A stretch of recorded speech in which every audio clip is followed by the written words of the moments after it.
Hello everyone, welcome to Ashish coaching classes.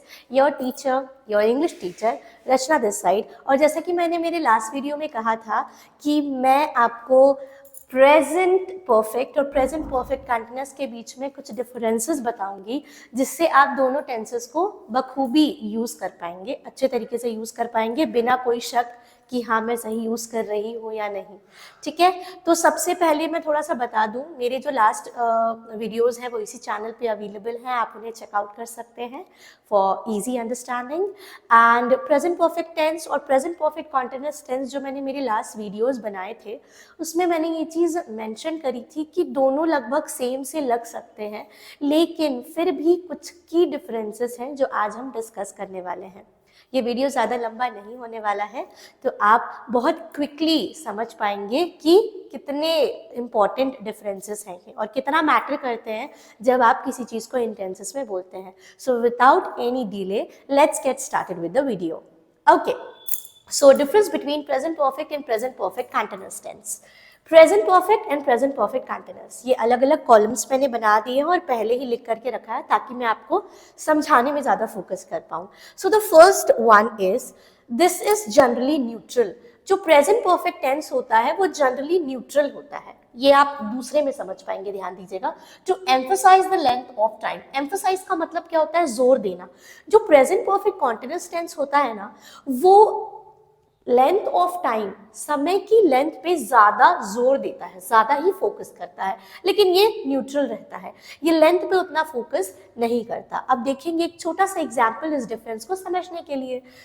X has cooked for hours, X ने कई घंटों के लिए खाना वो बना चुका है. ठीक है, and here X has been cooking for hours, वो घंटों से खाना बना रहा है, मतलब right now also is cooking. ठीक है, तो देखिए लेंथ ऑफ टाइम को कैसे यहाँ पे जोर दिया गया है कि has been cooking for hours, अभी तक उसका जो एक्शन है वो चल ही रहा है. नाउ एक चीज मैं आपको रिकॉल करा देती हूँ, प्रेजेंट परफेक्ट टेंस और प्रेजेंट परफेक्ट कंटीन्यूअस टेंस दोनों ही फिनिश्ड या अनफिनिश्ड एक्शंस के लिए यूज किए जा सकते हैं. ये ऑलरेडी हमारा क्लियर हो गया था, पर ये डिफरेंस है इसमें. ठीक है, एक बार फिर से बता दूंगी शॉर्ट में. X has cooked for hours, उसने घंटों खाना बना चुका है, एंड वो बना रहा है, कैसे जोर दे रहा है देखिए टाइम पे. Now coming to the next point, present perfect tense is commonly use for how much और हाउ मेनी. ये चीज दिखाता है कि कितना या कितना सारा. मच तो अनकाउंटेबल नाउन के लिए यूज होता है और मेनी जो है काउंटेबल नाउन के लिए यूज होता है, इसलिए ऐसे यूज किया है, आप इस पे कंफ्यूज मत होइएगा. ठीक है, और इसमें देखिए क्या बोल रहा है, isn't possible in this tense. इस टेंस में ये पॉसिबल ही नहीं है बनाना, इसको एग्जाम्पल से समझते हैं. ठीक है, देखिए जैसे Mahi has filled 15 bottles this evening. काफी सिंपल सेंटेंस है, समझ भी पा रहे होंगे आप कि माही ने इस इवनिंग 15 बॉटल्स भरे हैं. ठीक है, लेकिन यहाँ पे देखिए थोड़ा अटपटा लगेगा आपको पढ़कर. Mahi has been filling 15 bottles this evening. Has been filling भी बोल रही हूँ और दिस इवनिंग भी बोल रही हूँ, तो ये थोड़ा जम नहीं रहा है, तो ये सेंटेंस इनकरेक्ट है. इनकरेक्ट है, पर मैंने यहाँ इसीलिए लिखा है ताकि मैं आपको सही तरीके से डिफरेंस बता सकूं. ठीक है, तो इस टेंस में ये पॉसिबल नहीं है, इसमें ये दिखाता है हाउ मच और हाउ मेनी, पर इसमें इट इजंट पॉसिबल.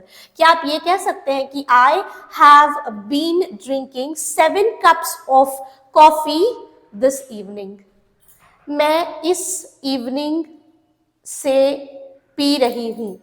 ये एक्शन एकदम पॉसिबल ही नहीं है, इलॉजिकल सा लग रहा है, लेकिन आप इस टेंस में कह सकते हैं कि I have drunk 15 cups of coffee this evening. Very much for a normal person, but ठीक है, as an example it's okay. Now coming to the third difference, it focuses on the completion of action. ये action के completion पे focus करता है और यहाँ पे वो एक्शन में ही फोकस करता है. फोकसेस ऑन एक्शन इटसेल्फ, यहाँ मैंने रेड मार्कर से हाईलाइट किया है, आप इसको पॉज करके अच्छे से देख सकते हैं. फोकसेस ऑन एक्शन इटसेल्फ, ये एक्शन पे फोकस करता है और ये उसके कंप्लीशन पे. जैसे he has read all the books you suggested, उसने वो सारी बुक्स पढ़ी हैं जो आपने सजेस्ट की थी, मतलब वो उन बुक्स को पढ़ चुका है, ऑलरेडी कंप्लीट कर चुका है, राइट. और यहाँ पर देखिए he has been reading all the books you suggested, इसको पढ़ के ही साफ साफ पता चल रहा है कि जो बुक्स उसको सजेस्ट की थी आपने वो अभी तक उसको पढ़ रहा है, कंप्लीट नहीं कर पाया है। तो देखिए कितना आसान है ये डिफरेंस समझना कि ये एक्शन के कंप्लीशन पे फोकस करता है और ये करता है एक्शन पे। ओके, नाउ अब लास्ट में आप सोच रहे होंगे कि यहाँ पे एक पॉइंट है, यहाँ नहीं है, क्योंकि यहाँ पे वो चीज पॉसिबल ही नहीं है। तो सीधे आते हैं प्रेजेंट परफेक्ट कंटीन्यूअस टेंस में। To emphasize that something isn't permanent. ठीक है, एम्फसाइज का मतलब मैंने आपको पहले ही बता दिया है, जोर देना।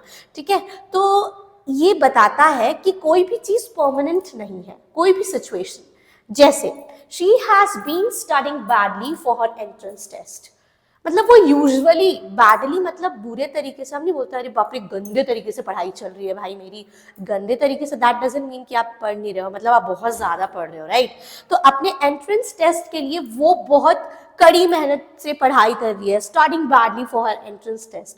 यूजुअली वो ऐसा नहीं करती है, इसीलिए यहाँ पे कह रहा है कि समथिंग इजंट परमानेंट ऐसे सिचुएशंस के लिए यूज किया जाता है जो यूजुअली परमानेंट नहीं होता, ऐसी चीजों के लिए इस्तेमाल किया जाता है।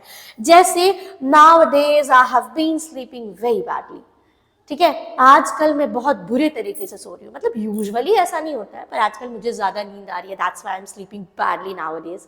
ओके, सो आई गेस आपको चारों डिफरेंसेस, इधर के तीनों डिफरेंसेस प्रॉपरली क्लियर हुए होंगे। And if you have any queries regarding this class, kindly comment in the comment box.